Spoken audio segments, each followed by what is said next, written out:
Hello everyone, welcome back to my channel. My name is Kira and today is going to be part 2 of my adult colouring book collection. In part 1 I focused on 5 different illustrators that I own the most books from, so if you haven't seen that, definitely watch that first. But for part 2 we're diving into the rest of my collection, 19 books in total, each one from a different artist. Just like in part 1, I won't be doing full flip-throughs of each of these books. Instead, I'll be sharing why I love each one, what kind of colorist might enjoy each of them, and also share some of my favorite completed pages and not so completed pages in each. As always, if any of the books that I mentioned today are available on Amazon, you'll be able to find them linked in my Amazon storefronts in the description below. We're starting off with an artist whose work has always intimidated me, but I took the plunge recently in a recent video, and that artist is Kerby Rosanes. The book of his that I decided to try first was Imagimorphia,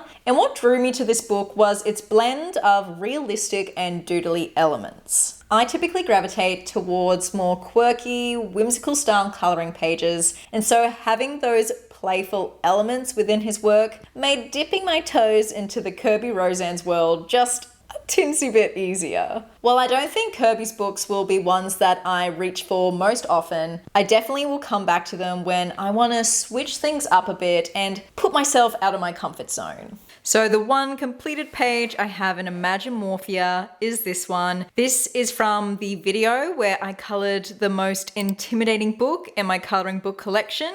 Since it was my first Kerby Rosanes page, I did go with a fairly limited colour palette just to ease myself in. One of my favourite aspects on this page are the waves, the frothy sort of white elements. However, I spoke about in that video that I wanted to tackle my next Kerby Rosanes page with a more colourful, less limited colour palette. And so the page I'm thinking I could do that on, this one has always appealed to me ever since my first flip through. There's so many different elements on this page that I think would really allow me to experiment and have a lot of fun with colour. Now on to another illustrator whose work has always intimidated me, but I did recently colour, and that is Hanna Karlzon. The first book I decided to pick up from her was Tales from the Witch's Cottage because, as I said in part 1, I've always been drawn to magical and witchy elements in my pages. I've always thought that her illustrations are stunning, but there's just that tinge of realism to it that took me a little bit longer to warm up to. But now that I've coloured one of her pages, my eyes have been opened. While I personally wouldn't label her books as beginner friendly, I still think you can't go wrong with adding one to your collection, no matter your skill level. However, if you are a beginner and want to ease into her style, she does have a few kids colouring books on the market, which in my opinion are still super detailed and not childish at all. And I think those are a great stepping stone. This was from the video where I coloured my first ever Hanna Karlzon page, as well as my first portrait. Yes, I have room for improvement, but for my first portrait, I think it's a pretty decent job. Now, when I was flipping through this book to kind of decide what page I would feel most drawn to colouring next, I really wanted to choose a page with crystals because there are so many crystals in a lot of Hanna Karlzon's colouring books. So I wanted to give it a go for myself, and I've also just been meaning to try colouring crystals because I really haven't yet. And so this is the one I tabbed. As you can see, this one is full of crystals, especially over here. We got all the crystals going on, and I'd love to have a lot of fun with, I don't know what you want to call it, this kind of ghost steam effect. I'm really loving doing transparent, translucent effects on my pages at the moment, so this one looks like a fun one. Next up is one of the most luxe colouring books in my collection, and that is Fairy Tales and Folklore by Emelie lidehall Oberg. This book was republished last year, and it seriously took the colouring community by storm. The hardcover, the paper, the print quality, it is all top notch, and not to mention how unique Emelie's illustration style is. It kind of toes the line of Zen doodly, but without fully crossing over into that genre. At first, that vibe really did daunt me, but Once you get over the hurdle of allowing yourself to color outside the lines, it really does become such a pleasure to work in. I believe Emily is currently working on a new book, and you best believe as soon as it's released, I'll be picking up a copy. Oh, look at this book in all of its gold foiling glory. I have only colored 2 pages in this one, and so my favorite out of the 2 is this one here. You can see me color the background for this in my first time using Neocolor 2's video. I took inspiration for the background from Karron from My Colorful Country Life. However, I did have a lot of transfer. I don't know if this happened after I set the page or before it, but anyway, that's a little bit disappointing. I'm sure I can make it work for this page somehow. Now, this is one of the pages in the book that I will be coloring at some point this year for my 2025 challenge. This one was for the prompt, a page with an instrument. Obviously, we've got an instrument down here. I was thinking of saving this for the Christmas period, but I kind of want to color it now. A page not related to my challenge though that I want to color soon. I have seen this colored so gorgeously on Pinterest.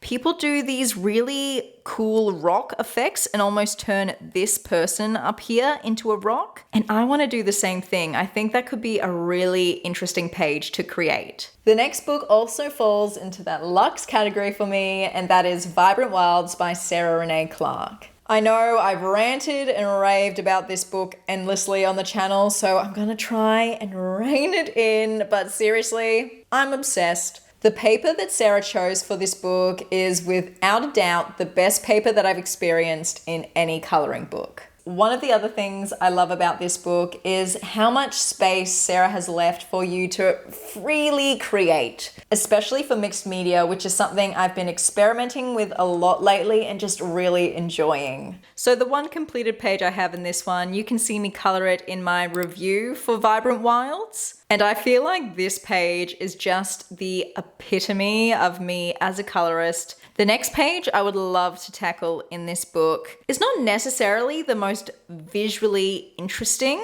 And the reason why I want to color this page is because I don't know if you saw my last coloring vlog, but I picked up a bunch of stickers and I feel like I could make those stickers work on this page somehow, whether it's adding them to the vase down here or to the background. I'm having a lot of fun with mixed media and junk journaling techniques at the moment, and this paper is perfect for it. And I think this page would also work really well as well. Now we've got a book that is still untouched in my collection, and that is Wildflower Folk by Christine Karron. I've recently tackled a few portraits, so I'm definitely feeling more confident about coloring one of these pages soon. But honestly, even if I never colored a page in this book, I would still be happy to have it in my collection because the illustrations are just stunning to look at. Every time I flip through it, I always think that if you took a real life person, mixed them together with a Bratz doll, this is what they'd look like. And as you can also see, this is a grayscale coloring book. So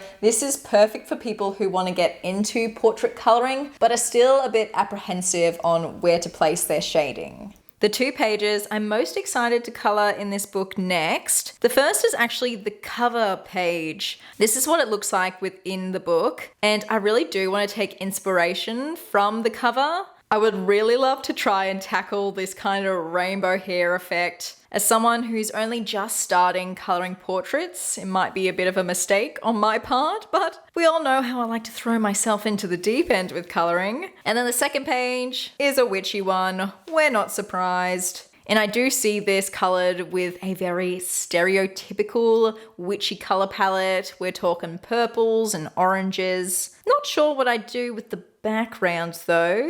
That's definitely something I'd need to think about. Here we go, another untouched book in my collection. This is World Legends by Eerie. I really do hate having uncolored books sitting on my shelf, but I just haven't had the pull to color one of these pages yet. I know so many colorists in the community love Eerie's work, and when I see completed pages on Pinterest and Instagram, I think they look absolutely stunning. But when I flip through the untouched illustrations, I don't know. I don't feel inspired. That said, I think it is seriously impressive that Erie creates all of her books only using a toothpick and ink. Like, that is absolutely phenomenal. I'm just hoping that once I finally sit down and dedicate the time to coloring one of Erie's pages, then I'll understand what all the hype is about. All right, so this is the page that is a part of my challenge from this book. This was for the prompt, a page set in winter. And obviously we've got a bit of a snowy Christmas scene going on here. However, I really am feeling the urge to color this sooner rather than in December. So do I need to do like a Christmas in July situation? But also July is my birthday month and I wanted to focus on birthday pages. So is it weird that I want to color this in not Christmas time? Will the coloring community hate me for doing that? But another page I think I would want to tackle first in this book is this mermaid one. I do love underwater themed pages, and so maybe trying one of Erie's ocean themed pages might get me hooked and appreciate her illustration style. I really think I need to look up a tutorial or color along on YouTube to really get my creative juices flowing with Erie's work. Next up is one of the 3 Japanese coloring books that I own that are all part of the Tokimeki series. And this one is Polar Bear's Adventure Cruise by Yuki Shiratori. The moment I saw this coloring book popping up on people's YouTube channels, I was completely obsessed. This book and the 2 other books that I own from this series just tick all the coloring boxes for me. Cute and quirky illustrations, adorable animals, a magical vibe, and just joy. There's just so much joy in them. And one thing I really appreciate about all the books in this series is that they include colored examples at the front. I find this so helpful, especially when I'm just needing, a touch of inspiration or feeling creatively stuck. If you're up to date with the channel, you would have seen this completed page recently. This is the only one I've done so far in this book. Another one that I'm not completely happy with, but I'm not unhappy either. This was a part of my 2025 challenge though, for the prompt, a page without a background. So I'm happy that this one is ticked off the list. A page I'm excited to get to though in the Halloween season.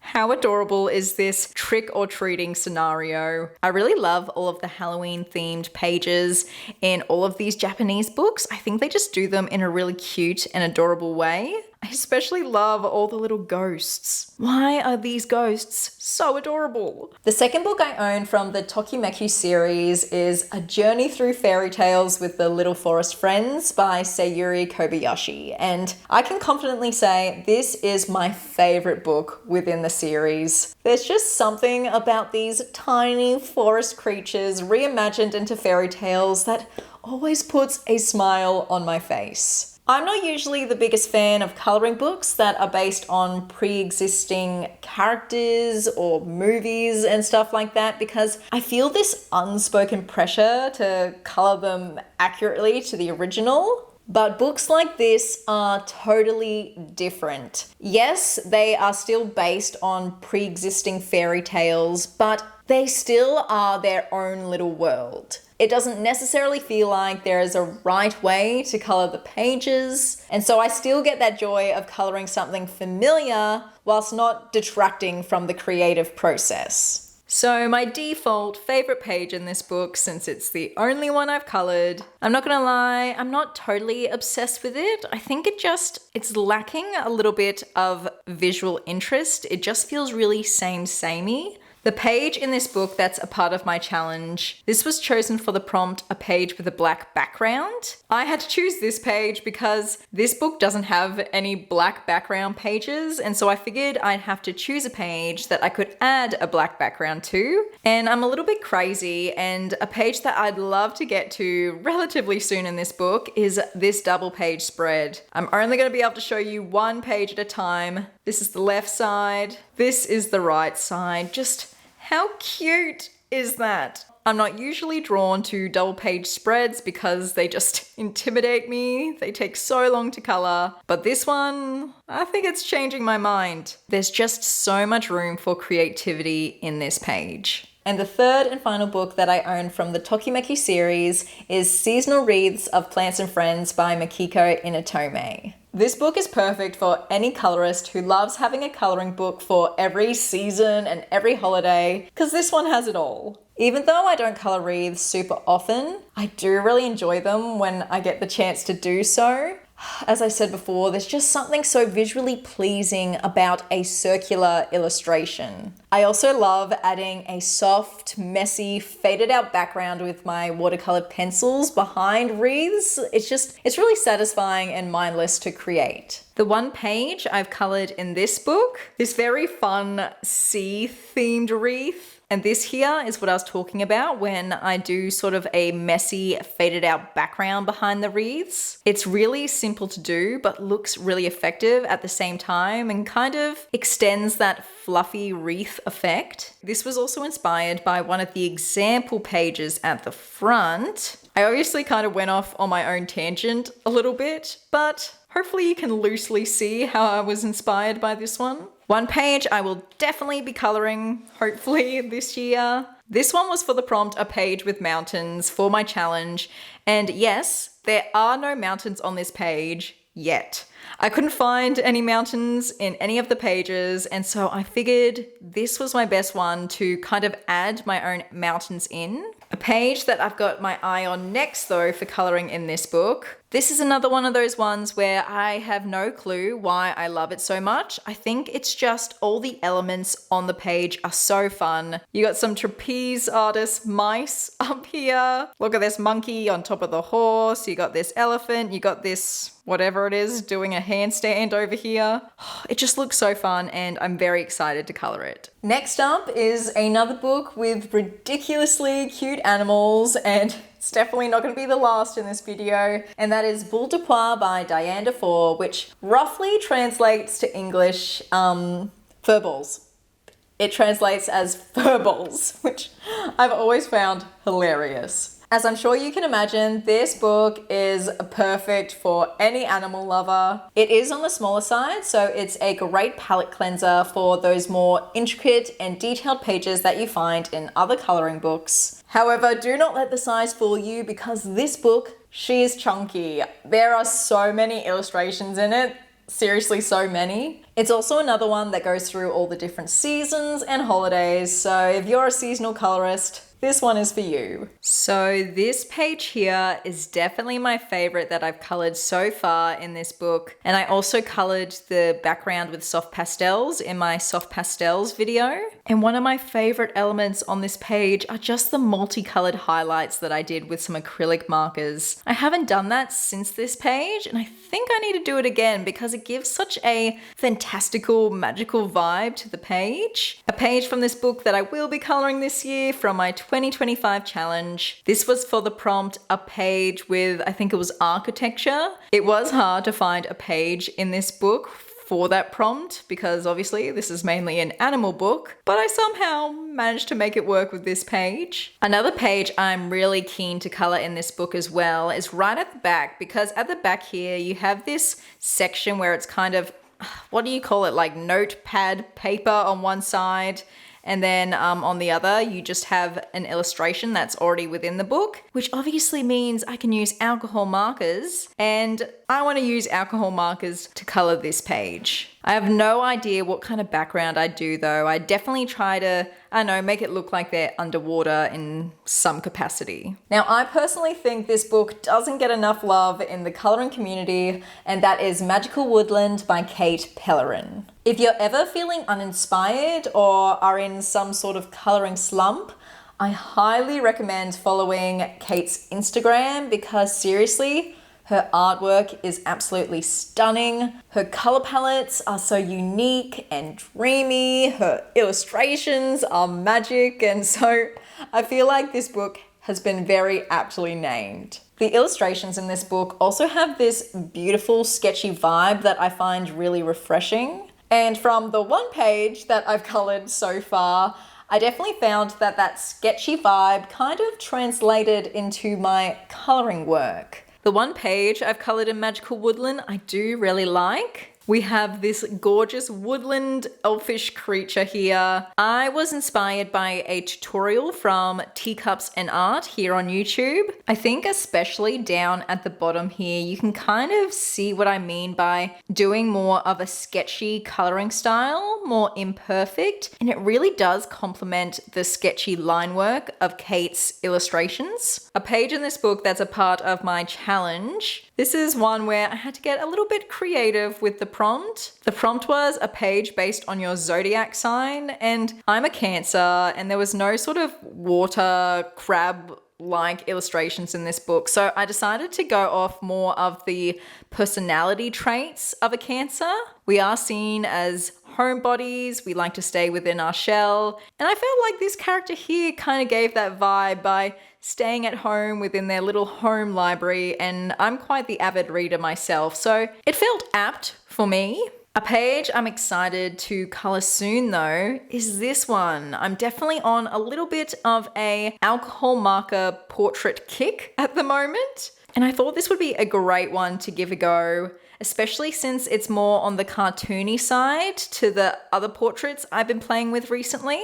It'd be interesting to see how those alcohol marker techniques translate to a less realistic illustration style. This next book has made multiple appearances on this channel, and that's because I love experimenting in it, and that is Spooky by Sara Szewcyzk. It's hands down one of the quirkiest books in my collection. The facial expressions, the scenarios, and the characters, I've seriously laughed out loud while flipping through this book. It's just a silly, goofy time, and that lack of seriousness it definitely impacts how I approach coloring in this book. I really let loose with color and different mediums in this one, and obviously anything about cats has an automatic place in my heart. Oh, even just looking at the cover of this book, it puts a smile on my face and makes me want to giggle. I have done quite a few pages in this book, so this was another one where it was difficult to choose a favorite, but I'm pretty sure it's this one. This one was also part of my first time coloring with Neocolor 2's video,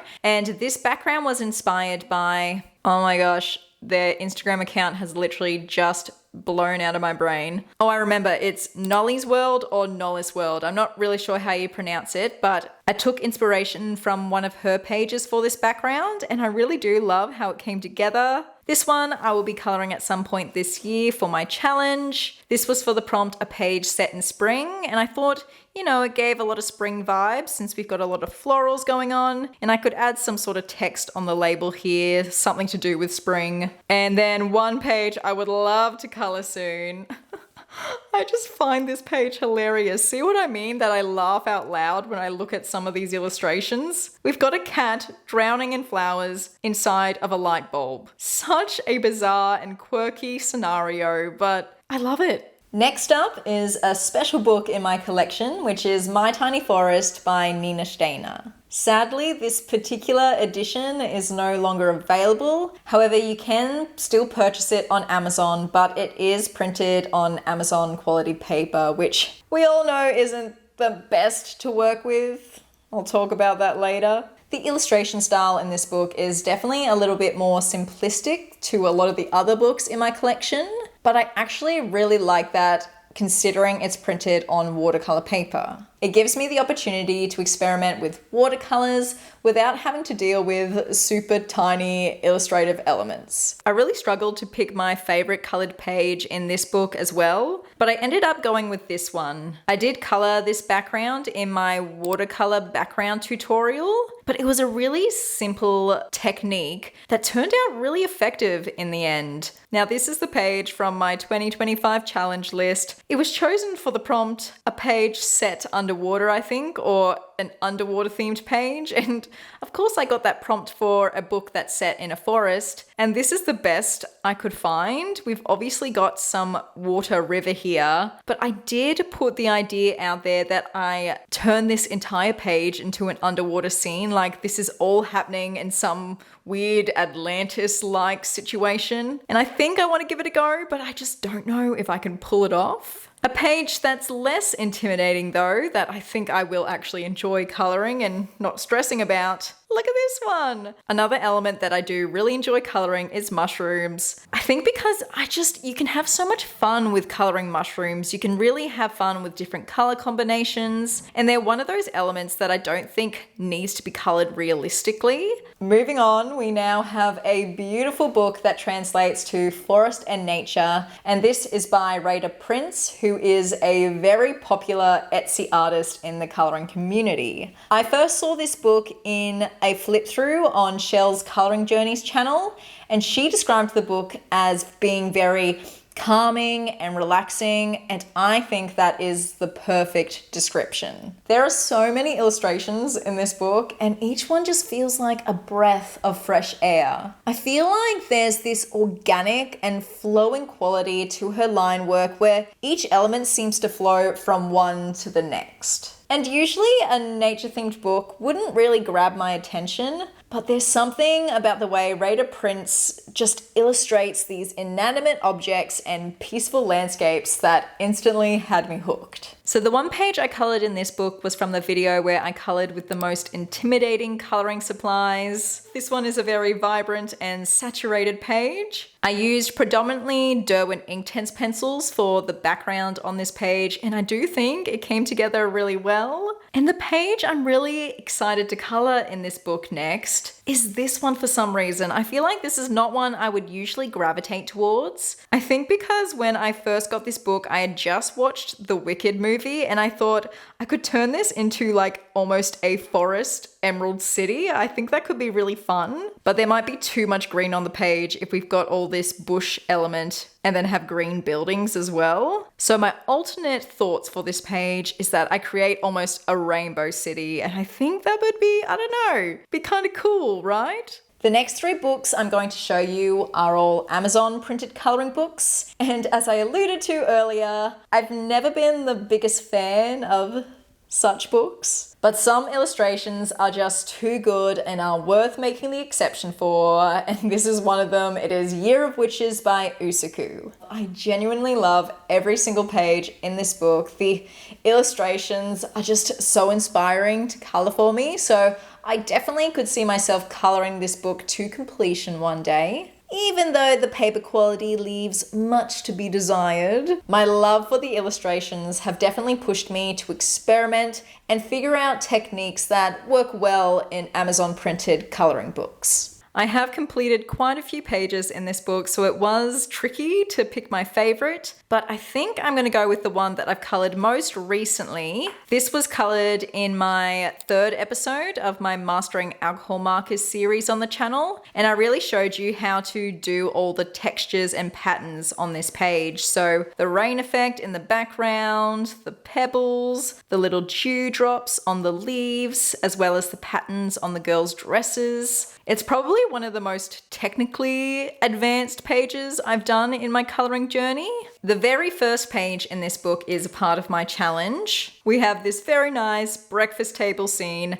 This page was chosen for the prompt, a page with a love heart, and you can see there's some cheeky little love hearts on this, what is it, a tea towel over here?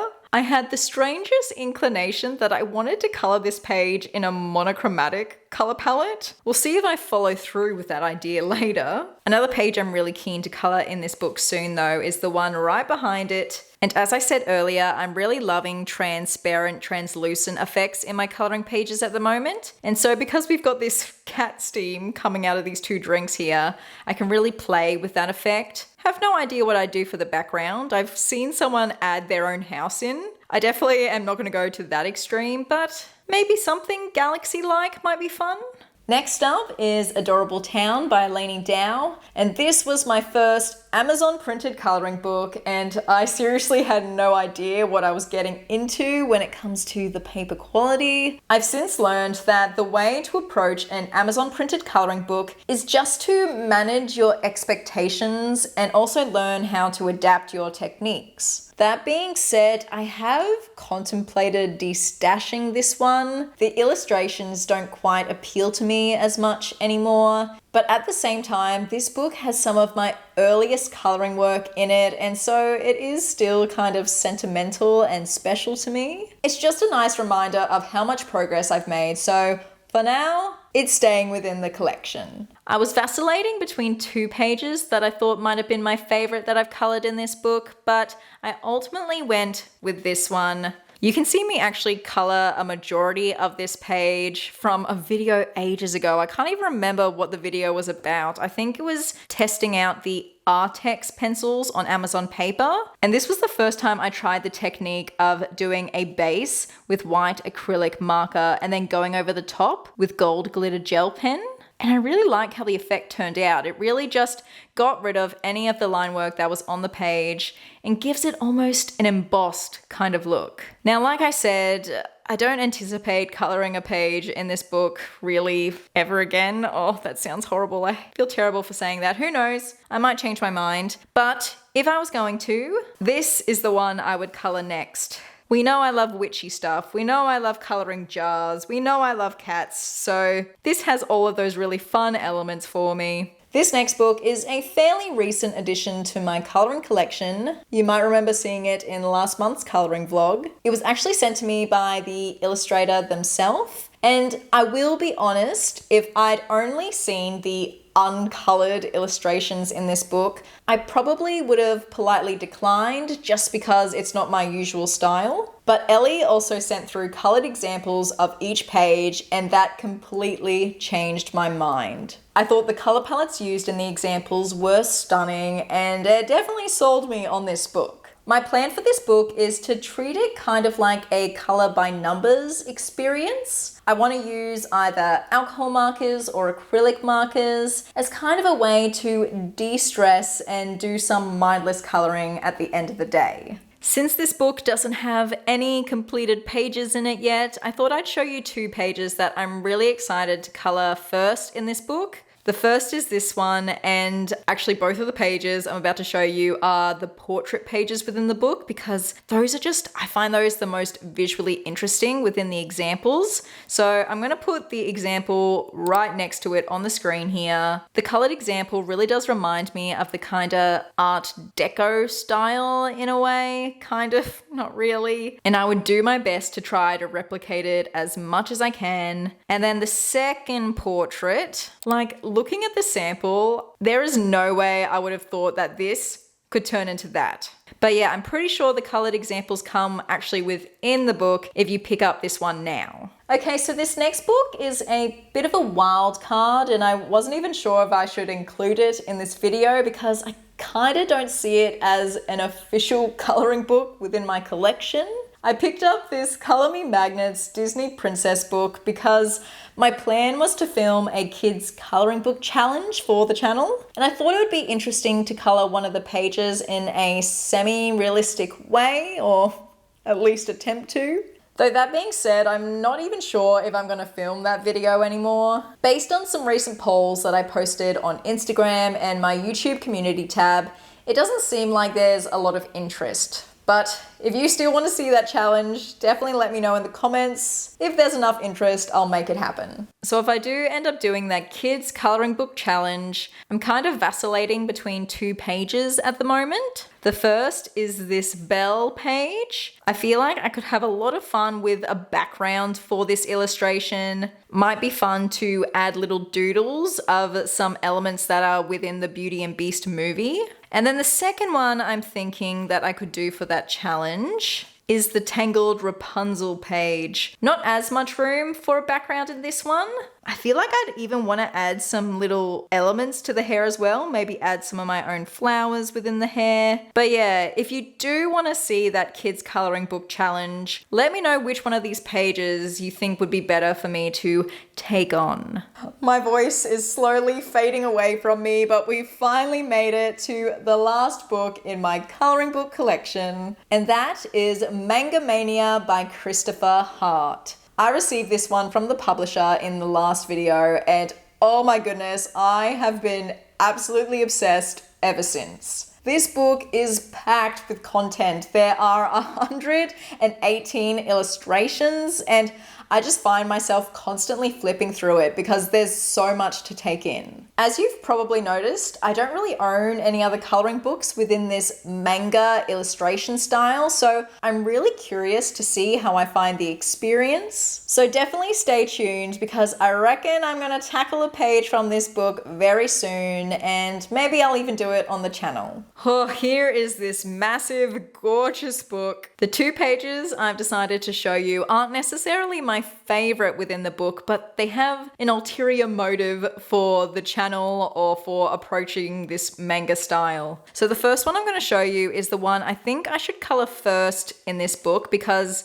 it's one of the more simpler illustrations, and it might be a nice way to kind of dip my toe into the manga style coloring world. And then the second page is this one. At the time of this video being uploaded, I would have already had my wedding. I will be a wife. And I really want to do a video after the wedding, probably not straight after, but a few months after, where we do a little bit of a color and chat. I can chat about what happened at the wedding, share some photos with you, and I wanted to color a wedding themed page for that video, and I thought this one would work really well. I'm assuming it's kind of giving wedding vibes. This looks like a veil. We've got some birds, could be doves. So yeah, I feel like this is a good option. That's it.